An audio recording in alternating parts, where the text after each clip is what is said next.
Fabrizio Romano says Arsenal are the club that want Osimhen in England, but he also says that Osimhen wants to go to England, right? It says it's an open situation. Napoli and Osimhen's situation does not change and will not change. The plan is to Osimhen to leave Napoli this summer, 100%. So he's leaving 100%. His priority and his move is to Arsenal. That is where he wants to go. He also wants to play in England and the Premier League, right? He's turned out Saudi Arabia.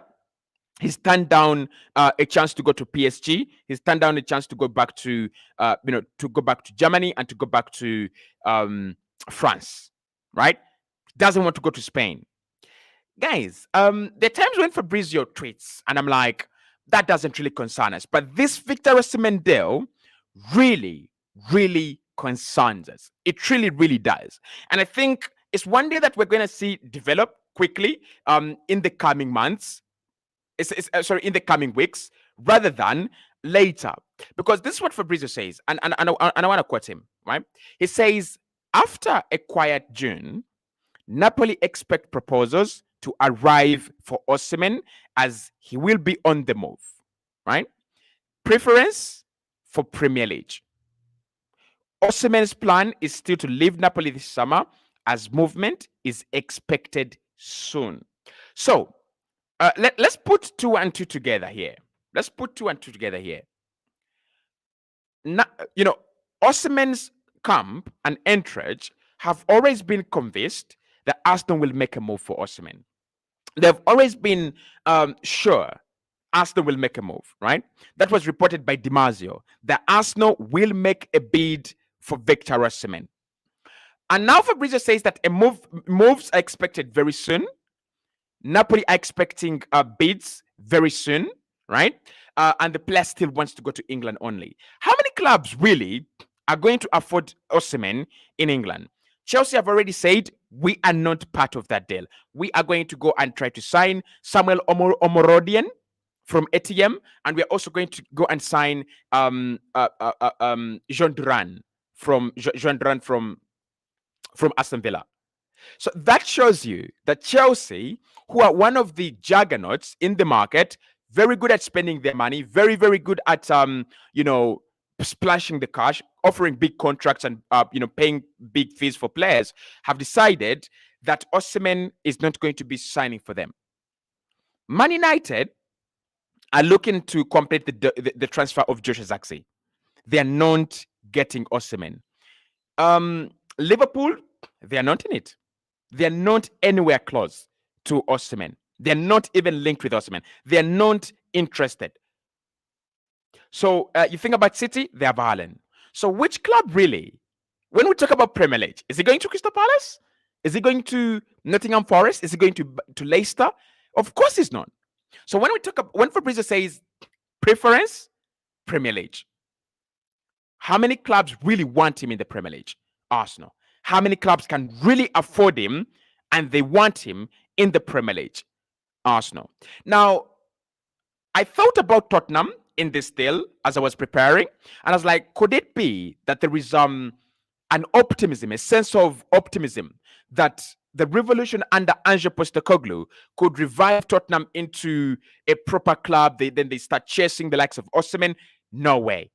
No way Osimhen is going to go to a club like Tottenham that do not have UEFA Champions League football. He's not going to go to a club like Tottenham that do not have a vision yet. So that puts Arsenal and Osimhen in the same line. And remember what Fabrizio has been speaking about and what he has been saying all summer. Arsenal are in negotiations, internal negotiations about a new forward. They have not made up their mind yet since losing Šeško. They have not made up their mind yet, and a decision will be made very soon. It is time for that decision to come public.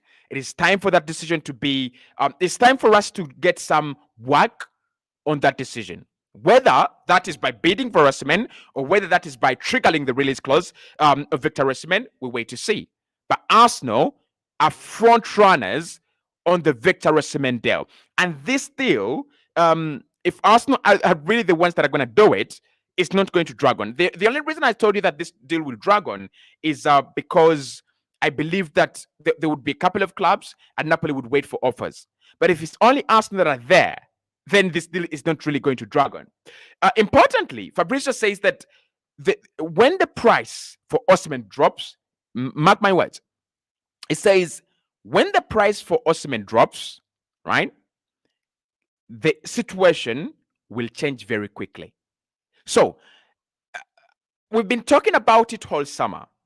Arsenal have no plan of signing Osimhen for 120 million euros. Are they mad? Like 120 million euros. So we have no plan to sign him for 120 million euros. So when the price comes down, according to Fabrizio, moves will happen very, very quickly. And even if the price comes down, Arsenal will still be front runners for this deal. Because even if the price comes down, it's not going to come down to 50 million. It's not going to come down to 30 million. It's going to the minimum asking price for Osimhen to join Arsenal is going to be 75 million pounds. And all clubs, or a couple of clubs, have already shown signs that they're not willing to splash 120, 90 million, 85 million, or even 75 million on a player this summer. I think Man United are thinking about signing 4 players for around 50 million. Fair enough. They need more players in their squad. Chelsea, they're also trying to do the same, right? So keep your eyes on the Victor Osimhen deal. That is a deal that Arsenal are right now leading.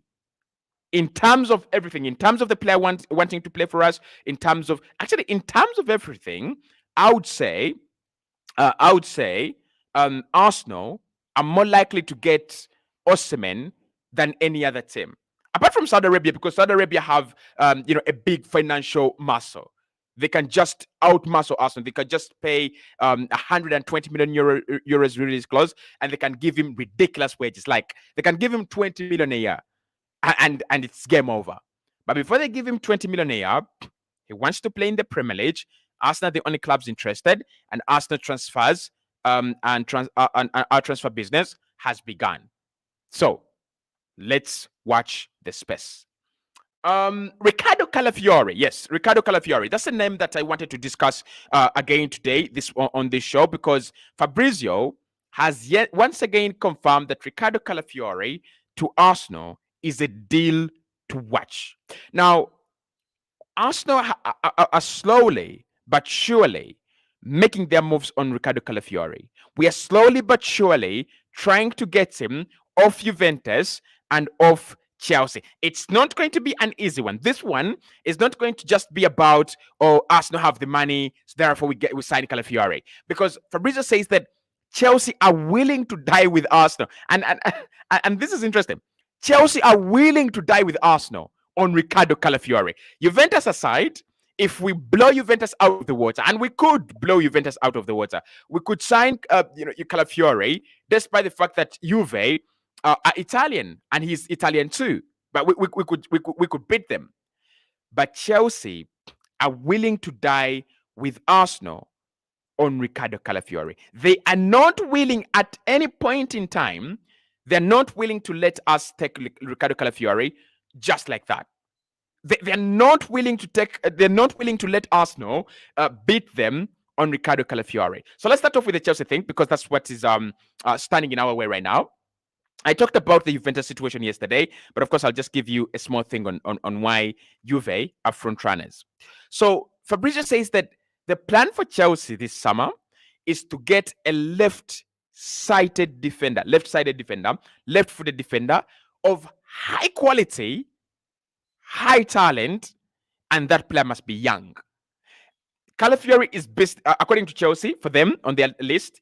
Calafiori is one of the best in the business, and therefore they have set their eyes on Riccardo Calafiori, and whatever happens, Chelsea will die with Arsenal on Riccardo Calafiori. Bring it on, Chelsea. Bring it on. I want to see where this one ends. So, what happens with Riccardo Calafiori? the major update from Fabrizio is that this one is one to keep your eyes on when it comes to Arsenal, because they think they have the resources and the material and the moves to get it done. For me, I'm gonna say this: Enzo Maresca is Maresca, is he Italian? Is Enzo Maresca Italian? Because if he's Italian, then there is a connection there, right? There's a connection there. So let's see. Is Enzo Maresca Italian? Yeah, he's Italian. He's Italian. He's Italian. So the fact that he's Italian, he could talk to Calafiori in Italian and he could get him for Chelsea, right? But also Calafiori is going to look at that Chelsea project and is like, Thiago Silva is leaving. Who are the other centre backs I have to compete with? There is Disasi, who is like disastrous. There is there is this young centre back they got from Leicester City, William Saliba's partner at Saint Etienne. What's his name? Okay, Wesley Fofana, right? So thank you so much. So you have Wesley Fofana, you have Dizazi, you have Chaloba, kind of a couple of other players they have there, and Colwill and others. I think he would look at that Chelsea side as a defense that he walks straight into. But that doesn't help Chelsea because Mikel Arteta wants Calafiori to start games for him. Mikel believes that Calafiori is a centre back that would come in at Arsenal and straight away get into his starting 11. So Chelsea, however much they think that they have made some ground on this deal, however much they think that they will die with Arsenal, it's not going to be that easy. So where does he go? And what do we expect in the next week? 1 week. In the next 1 week, at least we expect Bologna to set their final asking price. By the way, they've not set their final asking price. They're saying 40 million, 50 million, 60 million. They have not set their final asking price. So that's what all clubs are waiting for now. Chelsea, Arsenal, Juve, they're waiting for that final asking price. And that final asking price is going to be the reason Juventus are blown out of proportion. It's going to be the reason Juventus are blown out of the water.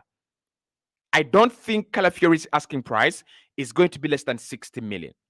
So if Bologna agreed to sell him for 60 million, which means that if you negotiate with them, you can do a deal for around 48 to 55 million. Juve are not going to afford that. So they're going to come in for Kivio for around 25 to 30 million, and Arsenal will go and get Calafiori. So it's Chelsea that we have to deal with. It's Chelsea that we have to, fight with. It's Chelsea that we have to, shrug off, right? It's Chelsea that we have to shrug off. Good morning. Thank you so much for watching. Good afternoon. Good evening as well, wherever you are watching from. Hit the like button, please. And thank you so much for your comments, because I'm going to be going through them as well. Isaac says best backline in the world right now would be William Saliba, Julian Timber, Calafiori, and Gabi. Would that be the best backline we would have to put up at Arsenal? You have thrown Ben White away. Now, guys, honestly, however much I think that Ben White is far less talented than Julian Timber and Calafiori and William Saliba, he offers something very important to Mikel Arteta. And that thing is called balance. And that is one of the things that England don't have at the Euros. I think it's criminal. It's very, very criminal how underrated the issue and the concept of balance is. Balance is very underrated. But I want to tell you this: if you had a team where you had Neymar, Messi, Ronaldo, Dalima, Ronaldinho, Modric, Hazard, Lewandowski, Mbappe, you wouldn't win games because there wouldn't be balance in that team. So there's a reason as to why you have players that defend, then you have players that control the game in midfield, and then you have players that attack. It's called balance. So what Ben White offers Arsenal is balance, right?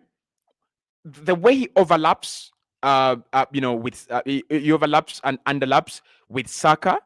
Julian Timber doesn't do that. Julian Timber doesn't overlap. Julian Timber doesn't underlap. Okay, no, sorry, he does underlap. He really, really underlaps a lot. He doesn't do a lot of overlaps, over Saka.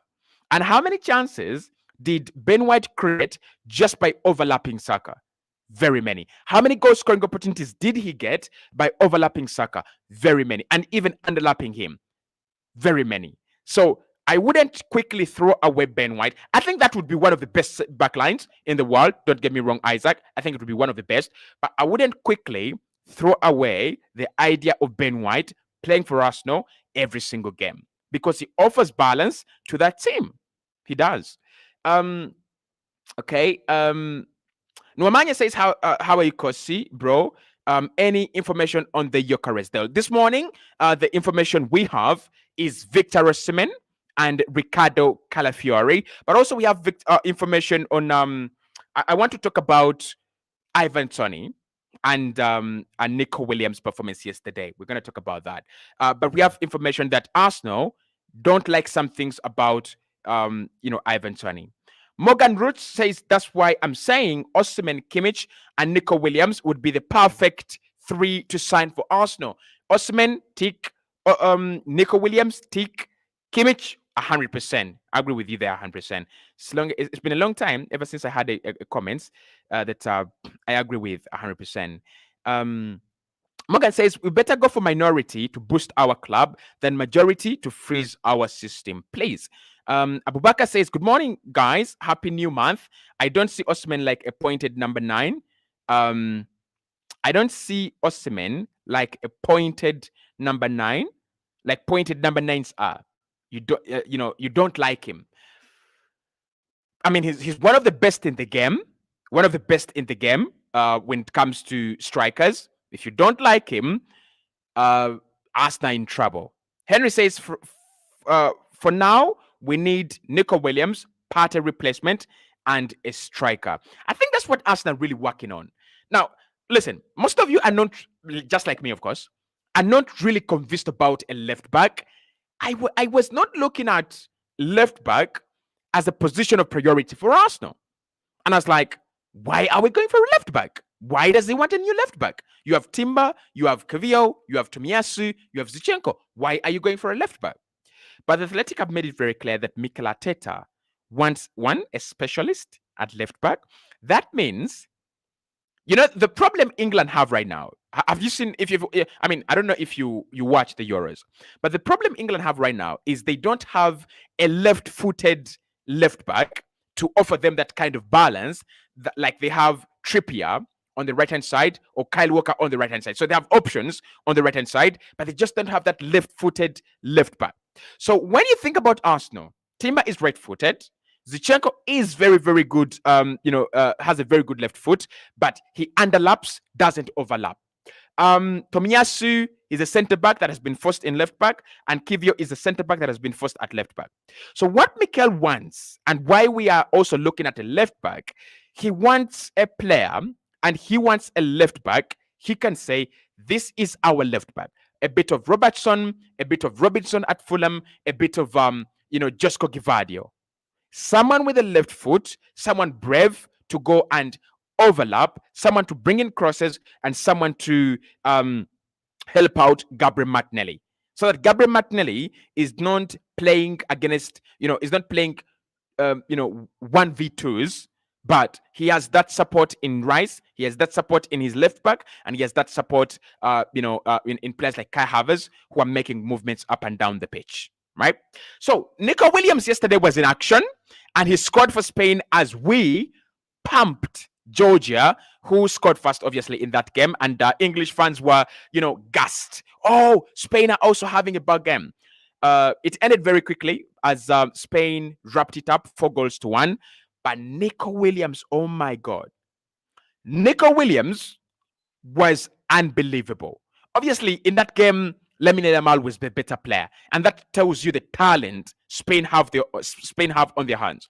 But Nico Williams was atrociously good. Like, you've got to use a word with negative connotations to bring out how good Nico Williams was. The goal he scored against Mamadashvili. Mamadashvili is my goalkeeper of the tournament, regardless, because again, both of my goalkeepers of the tournament are out. One was Mamadashvili for Georgia, who I thought was very, very good, had a very good tournament. And then the other was Donnarumma for Italy. Both of them are out. I don't think that we have another, prime goalkeeper or another good goalkeeper at the Euros right now.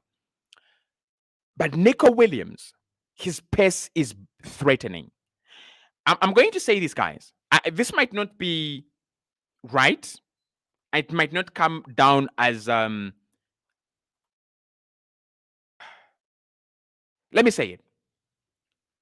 Nico Williams is better than Gabriel Martinelli. Oh my, I can't believe I said it. I can't believe I said it, because I'm a big fan of Gabriel Martinelli. I'm a very big fan of Gabriel Martinelli. But I've got to say it. When you say it, you say it. Nico Williams is a better player than Gabriel Martinelli. Martinelli is a better finisher than Nico Williams. Better finisher than Nico Williams. And I think Nico Williams would score less goals than Gabriel Martinelli. But in terms of changing the game, in terms of impact, in terms of just being brave and taking on players, whether it's a 1v2 or a 1v1 or 1v3, he doesn't care. He just takes on players. The way he took off that Georgian defender before he buries the shot into the roof, he's a better player than Gabriel Martinelli. He's a better player. I don't want to hear it. I don't want to hear it. Yes, I know we've got to support our players, and I support our players every single time. Nico Williams is a better player than Gabriel Martinelli. Let me know. Now, let's have it in the comments. Right? Over 100 people watching. Let's have it in the comments. Is Nico Williams better than Saka? Right? For me, he's better than Martinelli. But is he better than Saka? Let's have it in the comments, because that one, I'm not sure of. But better than Martinelli? He is better. His left foot is a joke. His left foot is an absolute joke. And the fact that he can just, wince the ball from one foot to the other, he brings in corners with his right foot, and he beats players with his left foot. He's a joke. He is a phenomenal, talented joke. And to even think that his release clause is 58 million euros, just pay. Arsenal, please, just trigger that release clause. We just need to trigger this release clause. It's a no-brainer. Is it better than Saka? Let's have it in the comment section, right? Because for me, the only player I would compare him to in the Premier League right now, in terms of wingers, is Jeremy Doku. Jeremy Doku is a sorcerer. Jeremy Doku is a conjurer. He literally has got quick feet and pace and a footballing IQ of a 30-year-old experienced player. I really, really do like Jeremy Doku. And I remember saying that, why have Arsenal never thought about signing Jeremy Doku again? Because during the Euros, it was Euro 2021. Was it Euro 2021 where he had a very good campaign? Yeah, it was Euro 2021, because I remember in those Euros, there was also another player called Baku that we were linked with, right? Baku was playing in Germany and Doku was playing in France. So I remember saying, why have Arsenal not tried to sign Doku? Like, it was evident that we wanted a winger. We needed a winger, and Jeremy Doku was exquisitely good. Look at what it's become. So for me, Nico Williams would be the equivalent of Jeremy Doku at Arsenal. And yes, I've said it, he's better than Martinelli, he's better than Trossard. If I have him there, if Arsenal signed him I would be okay with him starting. Oh my God, Glenn is going to cook me on this one. Glenn is absolutely going to cook me. If I'm not going to talk to Glenn for 1 week, because if he hears me say this, he's gonna cook me on this one. But I've got to stand with my opinion. I've got to stand with my opinion. I think he's better than Martinelli. I think he starts ahead of Martinelli, ESR, and Trossard when he signs. And I think he deserves 250,000 away. Oh my God, what am I saying? What am I saying? What am I saying? Is it because of one game or two games at the Euros? I really, really think Arsenal need this boy. I really think that when it comes to versatility and when it comes to changing games, this boy would be a massive, massive weapon. But of course, he had a very good game. He had a very, very, very good game.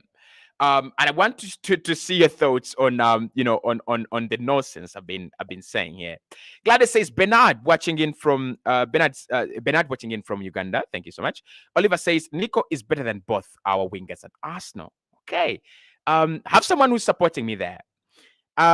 Raphael says for Nico Williams and Martinelli, there is no much difference to say. Nico is more direct than Martinelli, but Martinelli is a finisher, a better finisher than Williams. For Saka and Nico, Saka is more effective.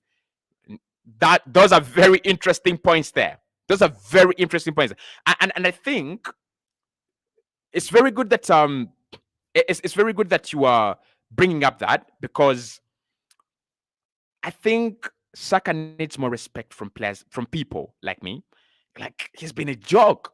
Saka's consistency and effectiveness have been a joke. How do I dare compare a guy that has not even, led his team to anything big to a guy like Saka, who was one Premier League Player of the Year at Arsenal, Player of the Year at Arsenal multiple times? I apologize. Kevin says Nico Williams is better than Martinelli, yes, but not better than Saka. Saka is on another level and comparable. I also think that we Arsenal fans kind of hype Saka a little bit too much. I kind of feel like we hype him a little bit too much. He's not uncomparable. When we think about the best wingers in the world, he's there. But look at Vinicius, look at Rodrigo, look at Kvaratskhelia, look at Rafael Leao, look at Pedro Neto. All those wingers can be compared to Saka. It's not uncomparable. Come on. It's not uncomparable. Saka is an international star boy, says Nwamaya. Nim says Cossy, stop overrating Williams. Saka is better than Williams, bro. I've stopped. Isaac says he thinks he's better than Saka.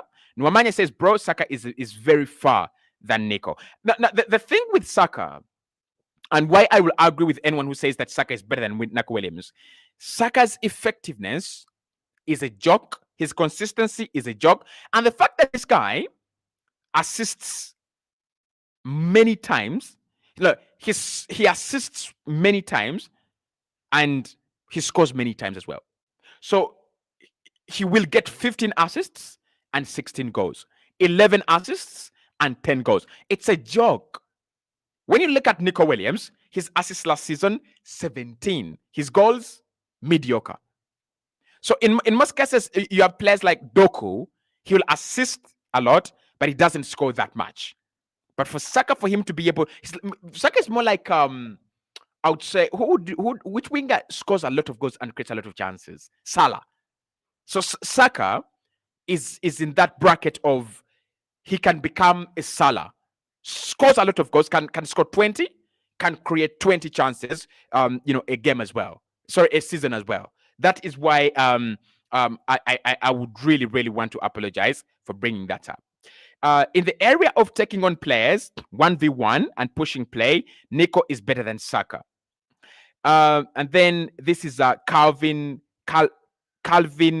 Seklen says, he's saying, bro, Nico Williams is good, but in terms of struggling, Martinelli is good. Speed. Martinelli has good speed. Martinelli is good. And don't forget, he may come and end up losing focus since Spain cannot be compared to the English Premier League. Danish says, for me, Cossy, Nico is another class than Martinelli and even better than Doku. Okay, wow. Morgan Rich says, Cossy, I saw Nico Williams yesterday, but you don't just take a ball from him. Yeah, I mean, he's good at keeping the ball at his feet. He's really, really good. Plus, please, Cossy, don't forget Saka. That was our Messi. That is our Messi to watch. I respect Saka. Really, really, I do. Now, guys, I want to talk about something that was published alongside Ivan Toney.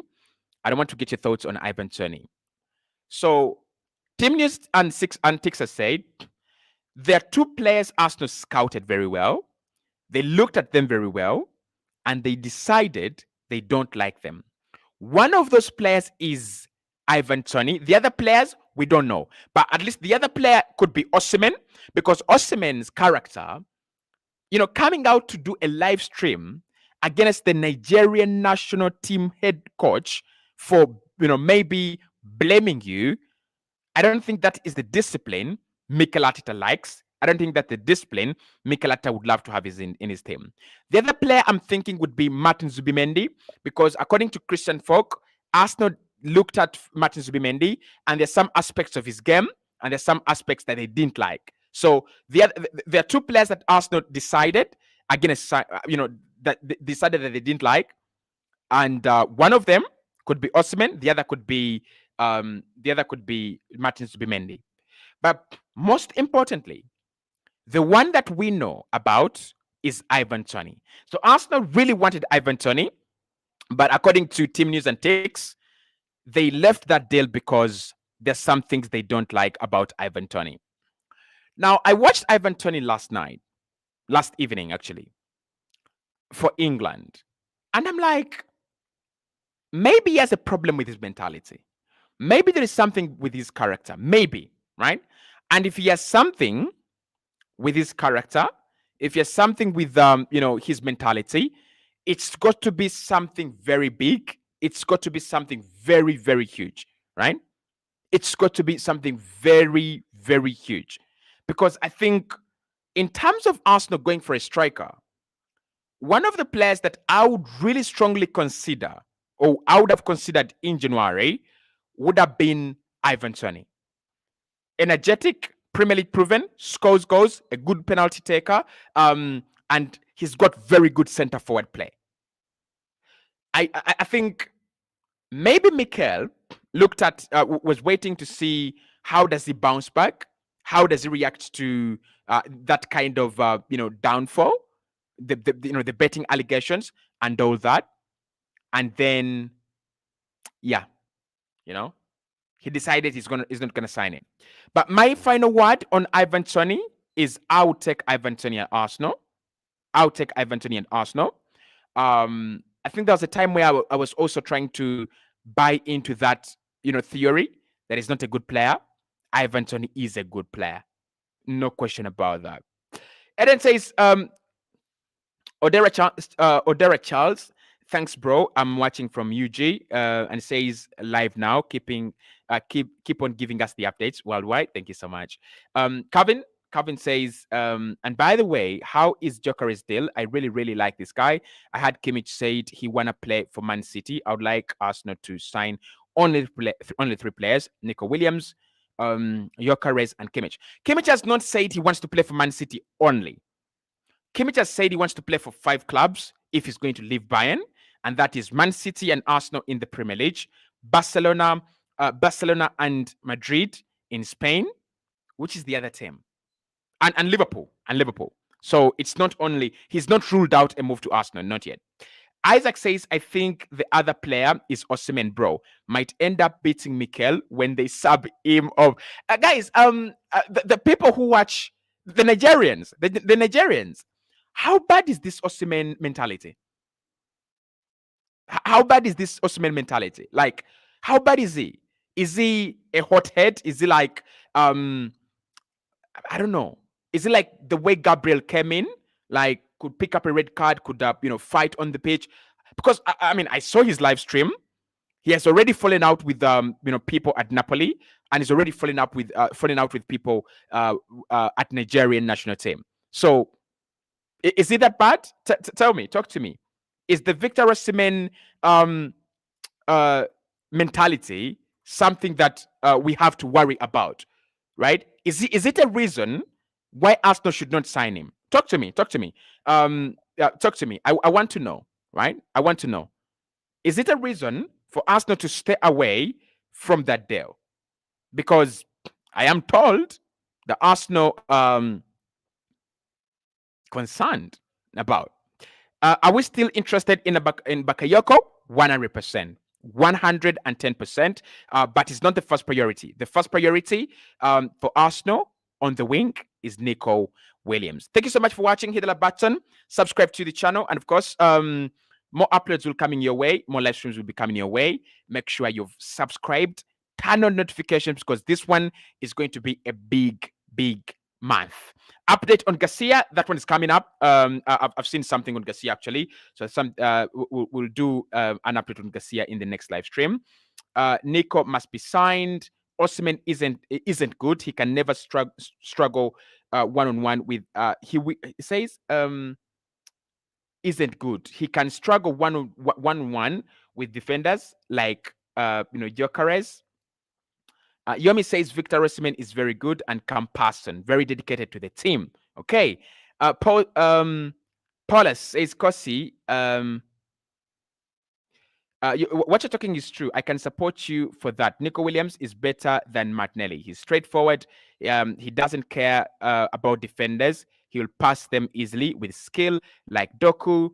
Yomi says, I'm a Nigerian. I'm telling you the truth. Okay, thank you so much, Yomi. Yomi says, Osimhen is a calm player. Okay, Kosi, how are you doing today? Ask this. How are you doing today? I love you so much. Thank you so much, Dixon. Calvin says, tell us an update on your career. Now, I'll give you an update on your career.